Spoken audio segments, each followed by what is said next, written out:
Just minutes ago, North Korea warned the United States that the highly touted summit between President Trump and Kim Jong-un is now at risk. This just moments after a surprise move by North Korea to suspend planned high-level talks with South Korea. It's all because of a joint military drill going on between the United States and South Korea. North Korean state TV is referring to this drill as, quote, provocative military disturbances with South Korea. Now, talks between North and South Korea were scheduled to resume tomorrow, making the situation even more precarious. One official telling CNN that the White House was caught off guard by this warning and announcement from North Korea. We have reporters and analysts covering this breaking news around the world. We're going to start with CNN's Barbara Starr at the Pentagon. And Barbara, this sure sounds like a major wrench in the works. It certainly does, Jake. At this hour, Washington is scrambling to figure out exactly what the North Koreans are talking about, trying to translate news reports and accounts to get the exact language. I want you to listen very quickly to what the State Department spokeswoman had to say about all this just a short time ago. I will say that Kim Jong-un had said previously that he understands the need and the utility of the United States and the Republic of Korea continuing in its joint exercises. They're exercises that are legal. They're planned well in advance. We have not heard anything from that government or the government of South Korea to indicate that we would not continue conducting these exercises or that we would not continue planning for our meeting between President Trump and Kim Jong-un next month. So the State Department trying to figure it all out here at the Pentagon, taken by total surprise by all accounts that we can see. They really don't know what the North Koreans are talking about. The exercise, however, they're referring to is something called Max Thunder. This is a regularly scheduled exercise, a couple of thousand U.S. troops and South Korean troops. It's an air exercise that they do every year, something the North Koreans would have been very well aware of. So, point number one, a meeting scheduled for Wednesday, and it's already Wednesday in Korea, suspended. Kim warning about the summit, the U.S. trying to figure out what is going on, and it seems the way ahead right now is very unclear. Jake? All right, Barbara Starr at the Pentagon for us. Let's go to South Korea right now, Seoul, South Korea, where we find CNN's Paula Hancock. And Paula, the Korean delegations were just hours away from leaving for this latest round of talks. This is quite sudden. Tell us how it's being received there in South Korea.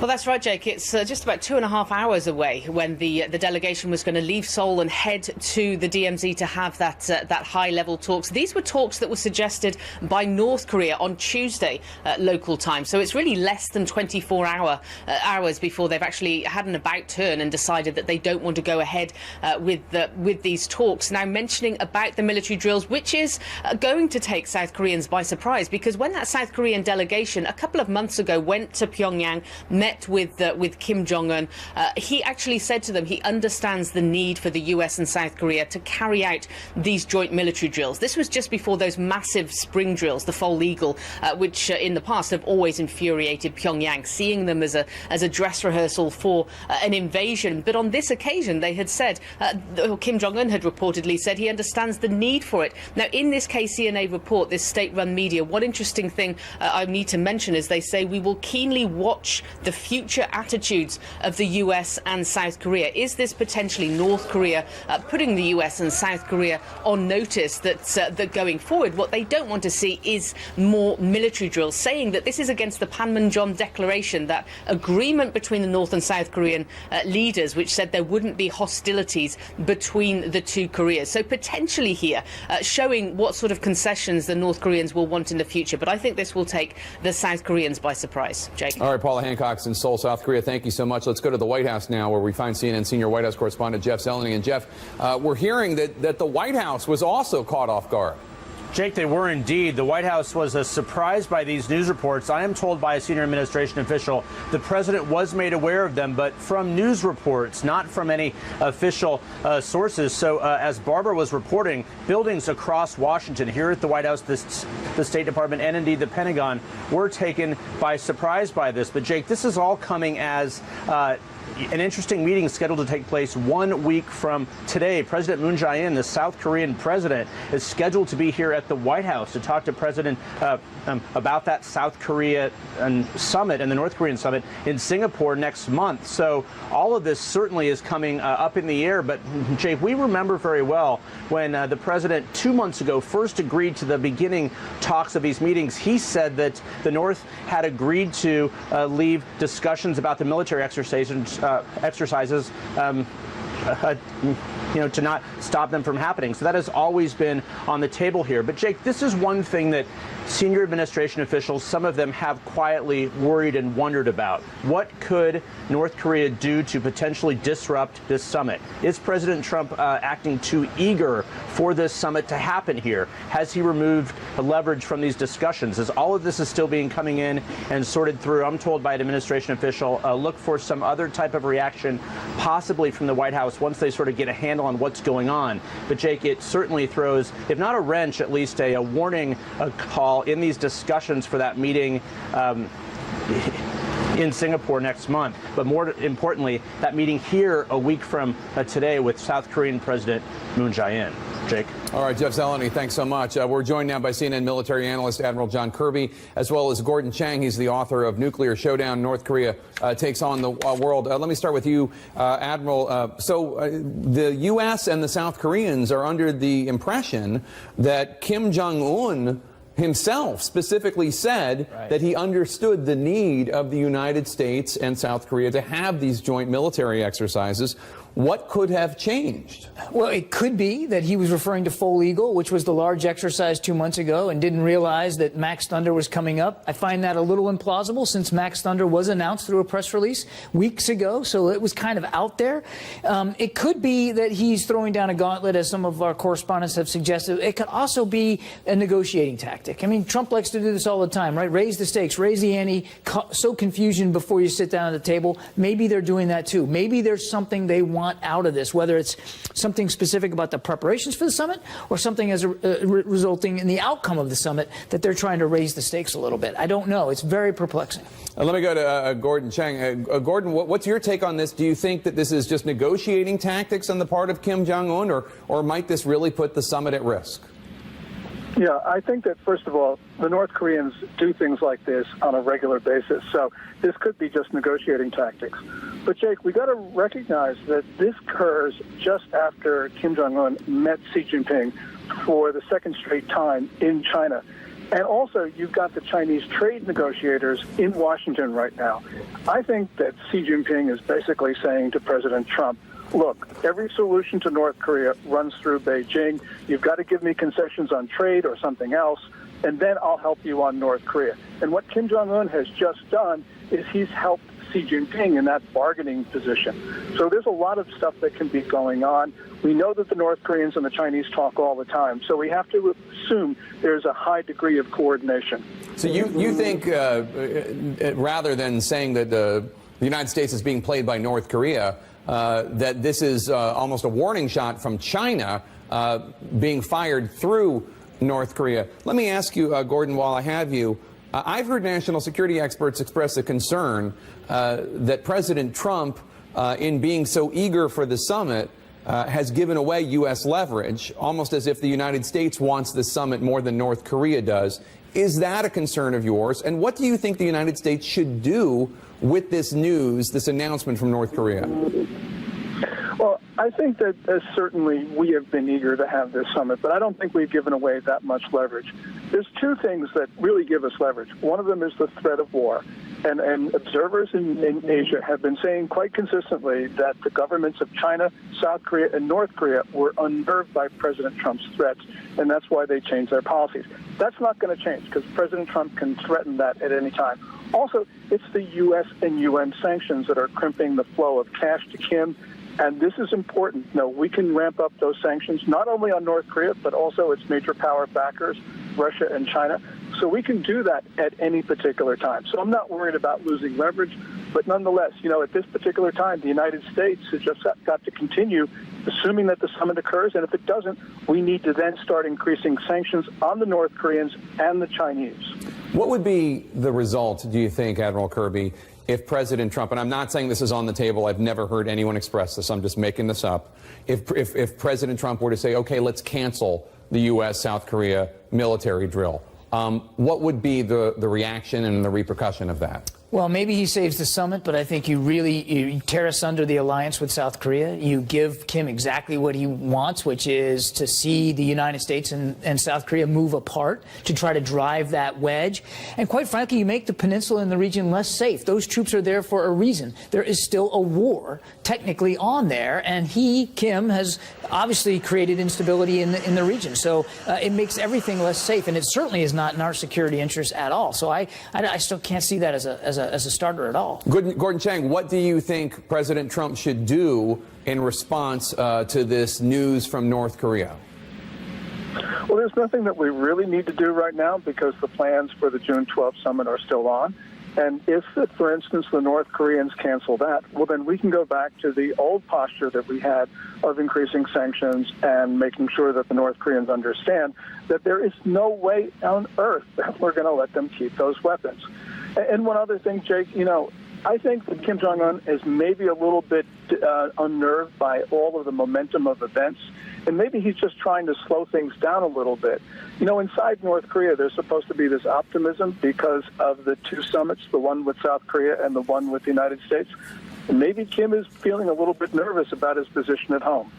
And Admiral Kirby, what do you make of the fact that the White House was caught off guard and learned about this, at least some people in the White House, from media reports? Yeah, great question, Jake, and I think that you bring up a really important point. We've got press reports right now. We don't have official notification, certainly got government-to-government notification of this, and I think it's really important for us to get that first so we can better understand what exactly has been decided, if anything has been decided. So the fact that it's a press report tells me that there's probably more to it we don't know, and I'd rather wait until we get some sort of official word before we react. All right, Admiral Kirby and Gordon Chang, thanks so much. We've got more breaking news. Republican senators given an opportunity to confront President Trump about the frustrations they'd been voicing for days, went behind closed doors, had President Trump right there. So what did they do? Stay with us. In our politics lead today, moments ago, President Trump left Capitol Hill, where he had been meeting with Republican senators. Now, for days, Republican senators on and off the record have been quite chatty about concerns they have about President Trump and his White House. Most recently, they've been worried about the president talking about helping Chinese telecom giant ZTE. ZTE, which national security officials in the Trump administration have been warning should not be allowed into the United States because of concerns about cyber espionage and more. Here's Republican Senator John Cornyn of Texas before meeting with President Trump. Businesses by China are opportunities for them to steal intellectual property by cyber theft and to embed in our telecommunications infrastructure in a way that raises huge national security issues. So that's a concern that I have with state-owned enterprises like ZTE. Are you planning on telling him to addressing this? Absolutely. Yeah, we'll have that conversation.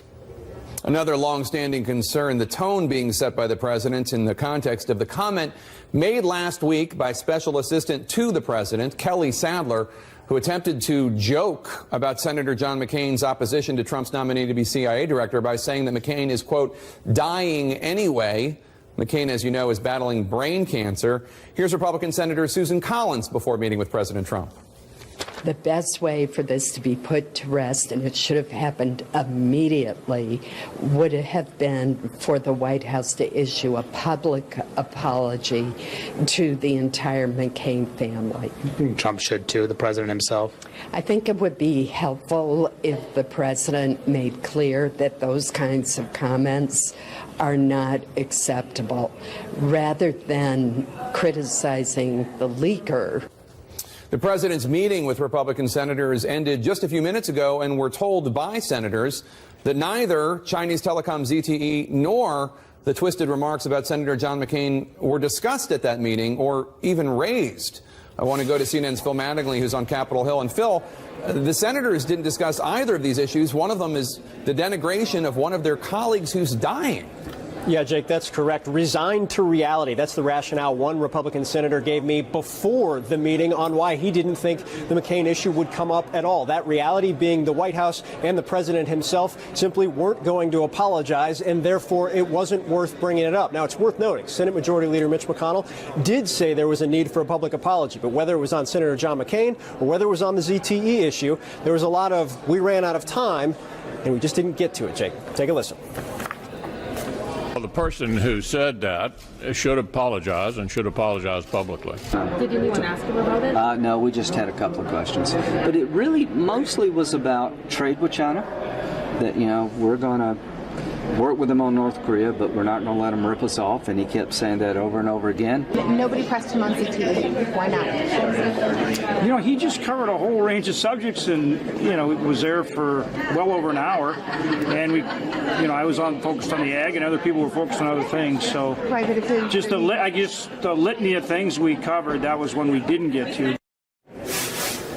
Now, Jake, I'm told basically from people in the room that the president riffed for about 45 minutes of his time while he was there, making a couple of jokes. One senator told me it's as buoyant as he'd ever seen the president, talking a lot about the midterm elections, talking a lot about getting to places like West Virginia, Indiana, even making a joke at one point that his wife's poll numbers, Melania, are so good he's hopeful that she just won't run against him. But when it came to those specific issues that, as you noted, Republican senators have been repeatedly telling us for the last couple of days they had problems with it, a confrontation, even behind closed doors, simply wasn't in the cards, Jake.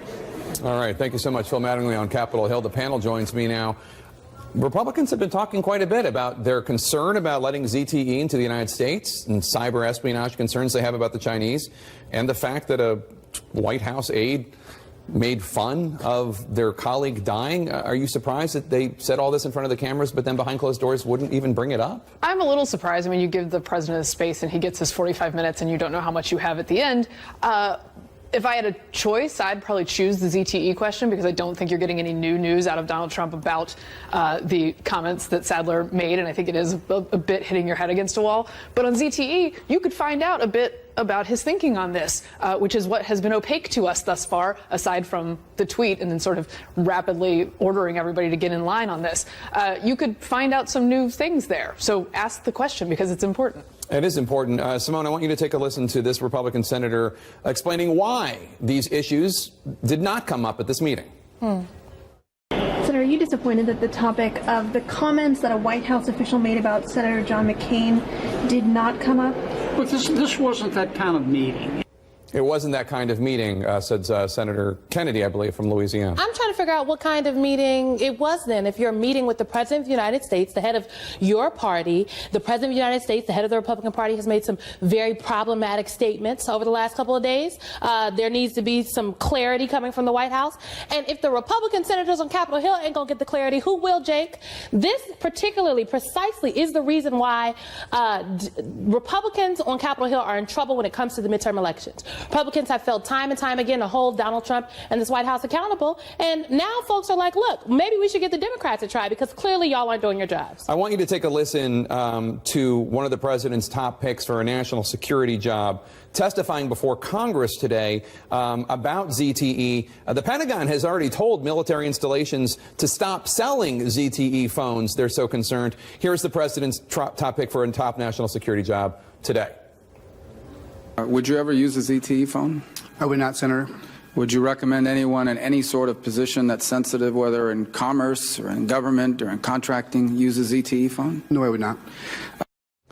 I mean, and Senator Rubio has been outspoken publicly about this as well. I get that President Trump speaks for a long time extemporaneously and riffs and such, but it seems like if this is a national security issue, that this is something, as you say, the people would want to at least hear what President Trump's thinking is. Well, and like when it comes to something like this, I'm a free trader. I am not here for his trade wars. I am not here for his isolationism on that issue. But I am here for actually punishing bad actors. And ZTE, quite clearly, 2 strikes in, is a bad actor who can be dangerous to us on a national security level. Rubio does care about that. It's something you should put to the president when you're in the room with him, partly because these things are so hastily thrown together, and I don't think there's a lot of thought involved, that pushing him on what the thought process is. Why are we doing it? Is it to help de-escalate the trade war potentially with China, and you're giving them a chit in order to do that? Is it to keep North Korea at the table? I would like to know these things, and not that many people get a chance to ask the president. And I mean, and the senators noted in the meeting that they did talk about trade relations with China, but what exactly does that even mean? Did we talk about currency manipulation? Because this White House has yet to hold China accountable for currency manipulation. We don't have the details. Not to quote Kanye, but we ain't got the answers. Okay, who's going to get the answers, Jake? And clearly the Senate Republicans were not there to get the answers from the president today. And if I can also say, I mean, this has been a very distressing week for the McCain family. We've seen Meghan McCain talking about it publicly. We've seen a couple tweets from Cindy McCain. But the very fact that a White House aide would make a joke about a war hero and former Republican presidential nominee, John McCain, who is dying of brain cancer, and not only has she not apologized, but nobody at the White House has apologized. I don't even understand the way of thinking about this. I mean, forget about whether or not she should lose her job or anything like that. There is just a tenet of human decency of the press secretary coming out, which she has not done, and said, that was a horrible comment. We're shocked. We're stunned. It shouldn't have happened. Our deepest thoughts and prayers go out to the McCain family. Why is that so difficult? Very many things that should be easy are difficult for this White House. It's easy to separate policy disagreements with McCain from your best wishes for his health. I've done it for a long time because I have many disagreements with him as well.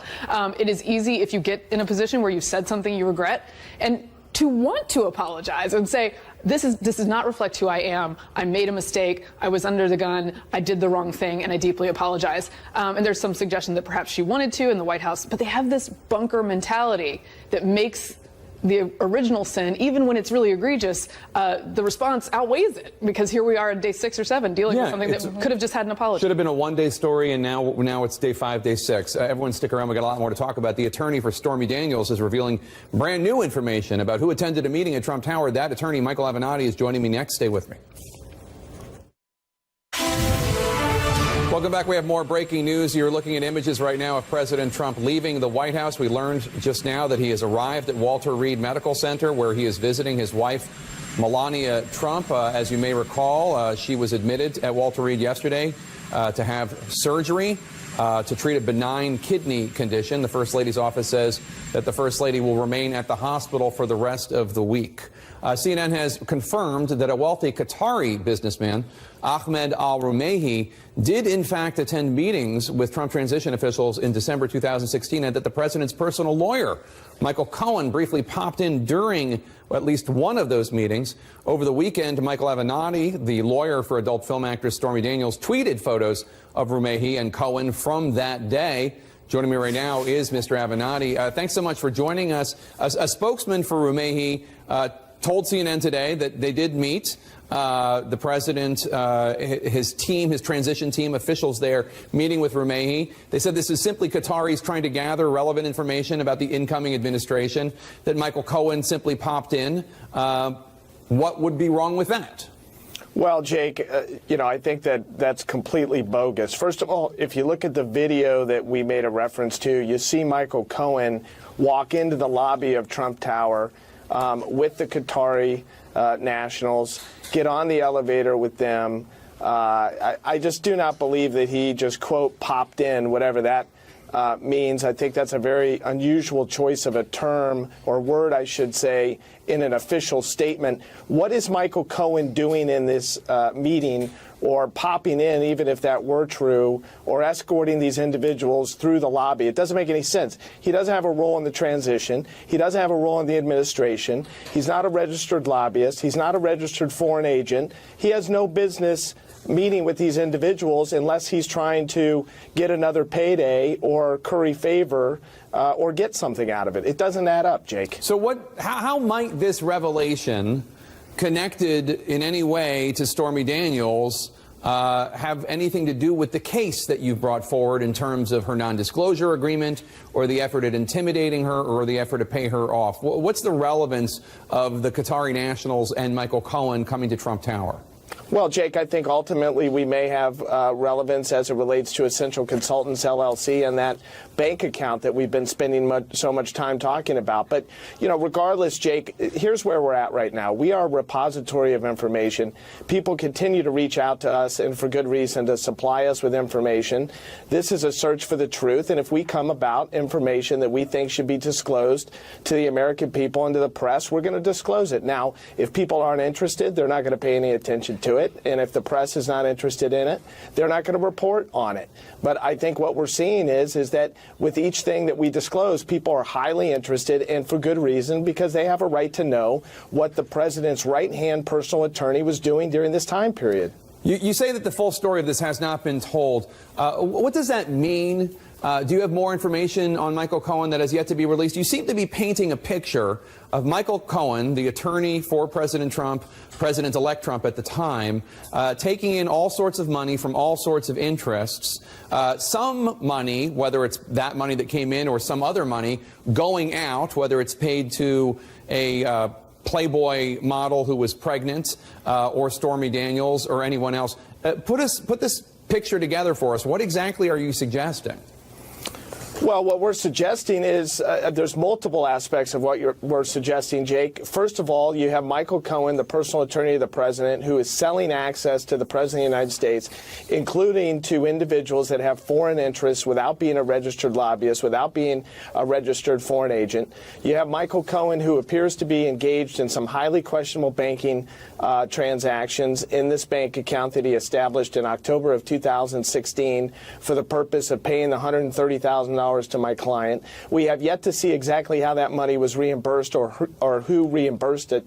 It appears to us that the first dollars to come back into that account came at the direction of a Russian oligarch. I mean, there's a whole host of questions that we have raised by way of the evidence and the facts that we have released over the last 7 to 10 days. And Michael Cohen and his counsel could clear all of this up if there were legitimate explanations for it by releasing the bank records and coming clean. But we're not seeing that, and that should tell the American people and that should tell the press a lot.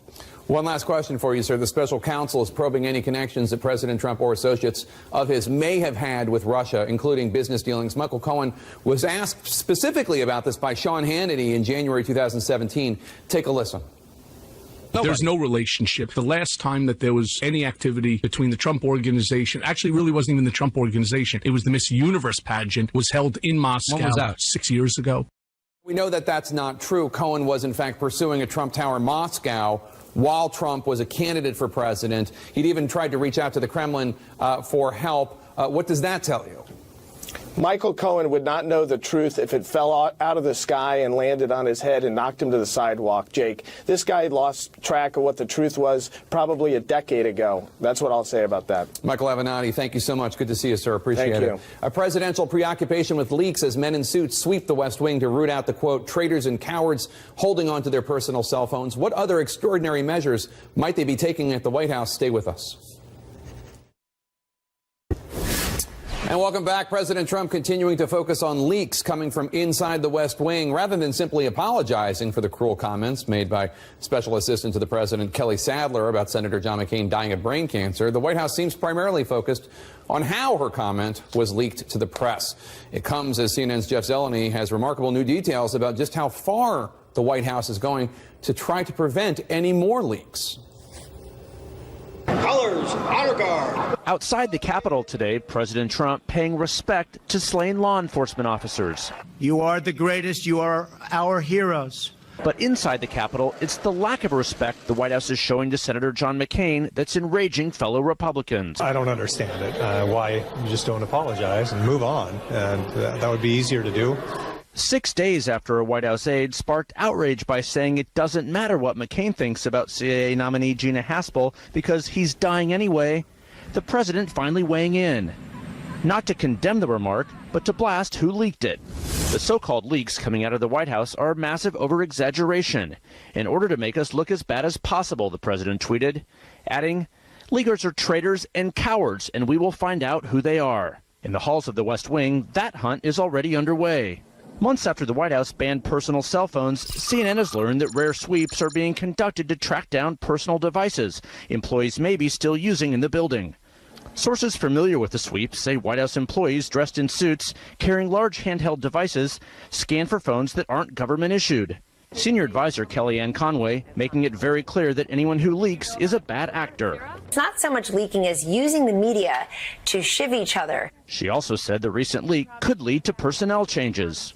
While several Republicans have called the comments denigrating and insensitive, I find them to be offensive and I think more indicative of what our politics has become. The best way for this to be put to rest, and it should have happened immediately, would have been for the White House to issue a public apology to the entire McCain family. no senator raised the issue directly with the president as he attended the weekly GOP lunch today. As he left the Capitol, the president ignoring questions about McCain. So this just proved once again Republicans are often willing to say things from afar about the president or about the White House, but when he was face to face for more than an hour at that lunch today, this did not come up at all. One Republican in the room, Jake, told me that he filibustered the meeting. He talked and talked, and they didn't have time to ask. I'm not sure if that's the reason or not, though, however, Jake. All right, Jeff Zeleny at the White House. Thanks so much. My panel's back with me. Mary Catherine Ham, how can the White House stop leaks? Obviously, they're doing everything they can in terms of banning personal cell phones, in terms of scanning people to try to find out if they have them, investigating leaks. How do you do it? The best way, I think, would be if there was a management situation that made people feel like they were all same teaming this thing and not in a circular firing squad and not sniping at each other using the media. But that is not the management style of any Trump organization that has ever existed. And it has long been the management style of this White House that people feel in danger and they feel like backbiting gets them somewhere, and they often feel like bad behavior gets them somewhere. And so I think it's just a fight for their lives to some extent in there. And because of the bunker mentality, they don't know how to break out of that. And I just think it's unhealthy, and it's not a good way of getting things done. But he does like conflict, and he does like chaos. I mean, it's how he's run every organization he's ever run. Absolutely. So this is another unforced error that the White House has brought upon themselves due to the way that they have organized this poorly put together ship. Look, I'm a communications person. I work in press shops right now. I've ran a press shop. I do not like leaks. As a press person, I understand why Kellyanne Conway is upset. I understand why Sarah Huckabee Sanders is mad. But the way you crack down on leaks is to not have the environment where people feel like they want to leak, and that's the only way this is going to be taken care of. And so I don't think the environment's going to change anytime soon at the White House. And because of that, we will continue to see people run to the press on deep background and off the record with information that they feel as though folks should have. Mary Catherine, take a listen to Kellyanne Conway, counselor to the president, talking about the leaks coming out of the White House.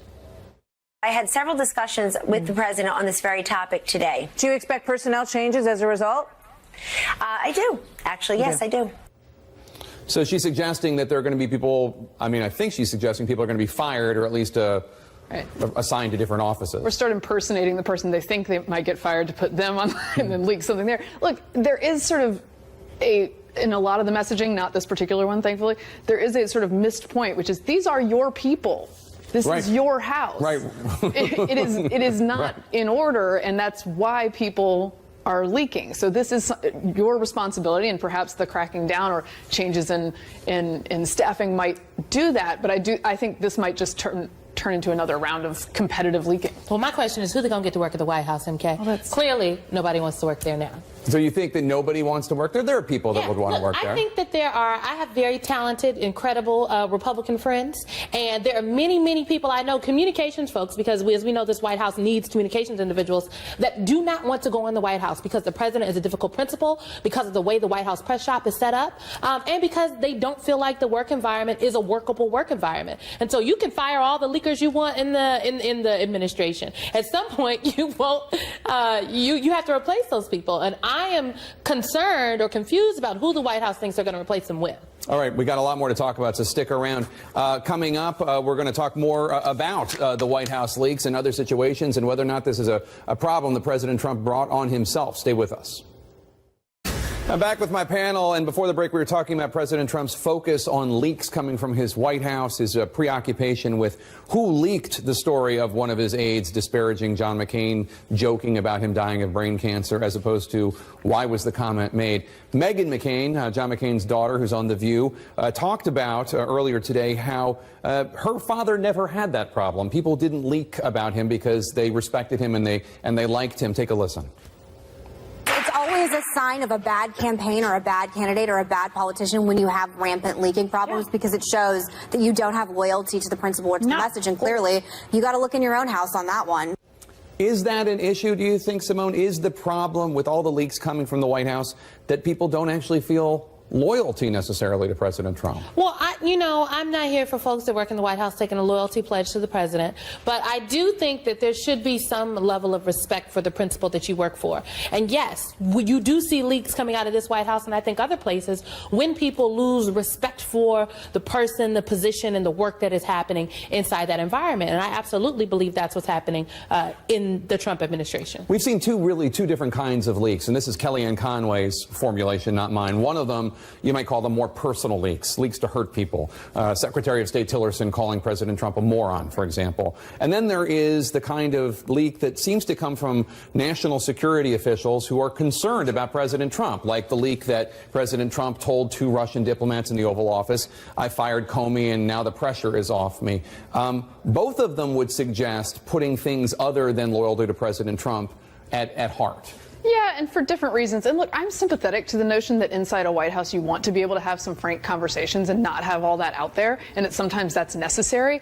But again, this is a problem of their own making, and it's not just the loyalty part of it, although it's part of it, but like it's this every man for himself ethos that actually you see at a lot of the end of campaigns, for instance, when it looks like something's going down. I would note like the Palin the McCain-Palin at the end of that campaign, where it looks like something's going down and everybody's like, well, I got to find my position and I got to get my money. And so they start making these statements so that they can put themselves in a better position for post this campaign. In this case, it's a White House, and it's in its first year. So that is a real big problem. President Trump had a tweet in which he seemed to suggest 2 contradictory messages. I don't know if you can believe that or not. The so-called leaks coming out of the White House are a massive over-exaggeration put out by the fake news media in order to make us look as bad as possible. With that being said, leakers are traitors and cowards, and we will find out who they are. So, I mean, either the leaks are from traitors and cowards, revealing something really awful about the White House, or we're making them up. They're exaggerating them. That tweet went from very chill to very high, very fast. Yes. I wonder if the president thinks we're stupid. I literally do. I wonder if he literally thinks that he can say and tweet anything that he would like to, and just because it comes from his Twitter account or one of the principles that he sends out in front of the TV cameras, that the American people will take it as truth. And I think what we are finding out is that that's not necessarily the case. Now, the question is, do people care, and does it matter, and will it matter electorally? I think the elections in 2017 have come to note that it matters for some Democrat-leaning folks and some independents, and so they're going to go out to the polls. I wonder if this will matter to folks in midterm elections. I think it will. I think the Republicans are going to lose their job. You know what's interesting about the word traitor is that the thing that it conjured forth in my mind is what it reminded me of is when Steve Bannon in Fire and Fury, the Michael Wolff book, said that Donald Trump Jr.'s meeting with the Russians in Trump Tower was treasonous. Not the same word as traitor, but that's what, when I think of the word traitor, I think of what President Trump has used it to describe Chelsea Manning or Edward Snowden. Steve Bannon used it to describe his son. Now he's talking about his own staffers leaking as traitors. And again, these are the people that you hired, and it's a very narrow hiring process there. He gets a lot of say in this stuff. That's part of the reason it's been slow to get people in a lot of positions. And so you kind of have to take some of the blame for that if you are hiring the very best people, and the very best people end up being, in his words, traitorous leakers. It's amazing, though, a president calling some of his own staffers traitors and cowards. I don't think I've ever seen that before. I've said that every day. Anyway, thanks so much, Simone and Mary Catherine. The surprise President George H.W. Bush just got. Stay with us. A wonderful surprise for 93-year-old former President George H.W. Bush. The former president tweeted photos of himself surrounded by the cast and crew of the wonderful musical Hamilton at his office in Houston, Texas. Just last month, President Bush was in the hospital in intensive care only days after the funeral service for his beloved wife, Barbara Bush. It seems 41 is doing much better.